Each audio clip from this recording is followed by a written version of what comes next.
Bienvenue sur le podcast de la paye facile. Je suis la narratrice et je suis heureuse de vous présenter les conseils d'Anthony Rocca. Vous pouvez retrouver l'ensemble des conseils à l'adresse la-paye-facile.com. Vous pouvez aussi vous inscrire à la newsletter. La newsletter par mail vous offre tous les jours des conseils et des offres promotionnelles. Sans plus tarder, voici le sujet du jour. Arbitrage des congés payés. L'arbitrage des congés payés correspond au paiement de l'indemnité de congés payés selon la méthode la plus favorable. La méthode du maintien de salaire ou la méthode du 1/10. L'arbitrage des congés payés est obligatoire.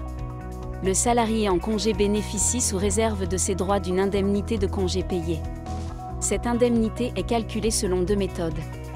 L'arbitrage des congés payés correspond au fait que l'employeur doit verser l'indemnité de CP la plus favorable au salarié.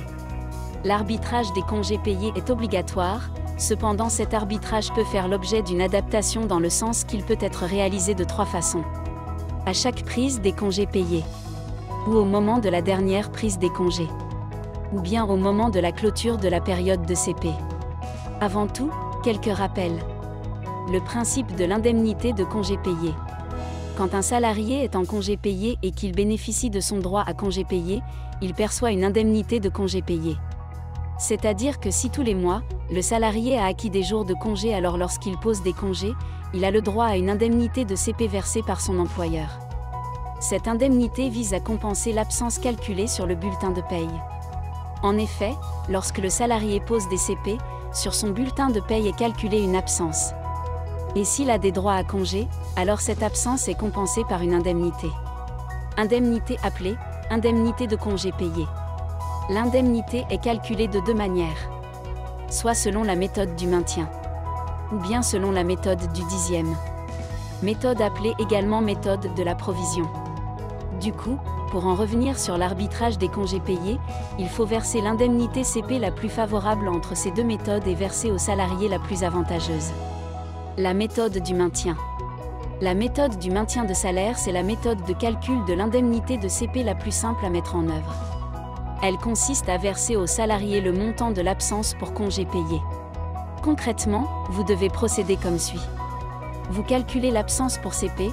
Attention, l'opération de calcul dépend du mode d'acquisition des congés payés, jours ouvrables ou jours ouvrés. Puis vous compensez cette absence de la même valeur. Si par exemple, l'absence pour CP est de 230 €, alors l'indemnité est de 230 €. Si bien que le salarié en congé ne perd pas en rémunération. L'autre méthode de calcul des CP à utiliser avant d'arbitrer les congés, c'est la méthode du 1/10. La méthode du 1/10.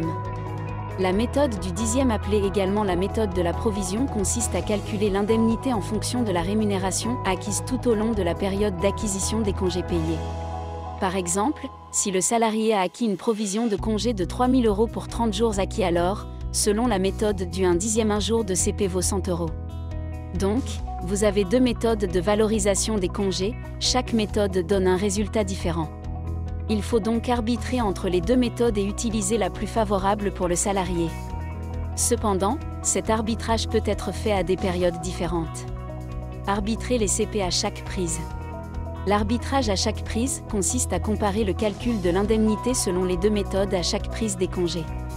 Puis de verser l'indemnité la plus favorable. En fait, chaque fois que le salarié part en CP, vous calculez des deux façons l'indemnité et vous versez la plus favorable. Une autre modalité existe.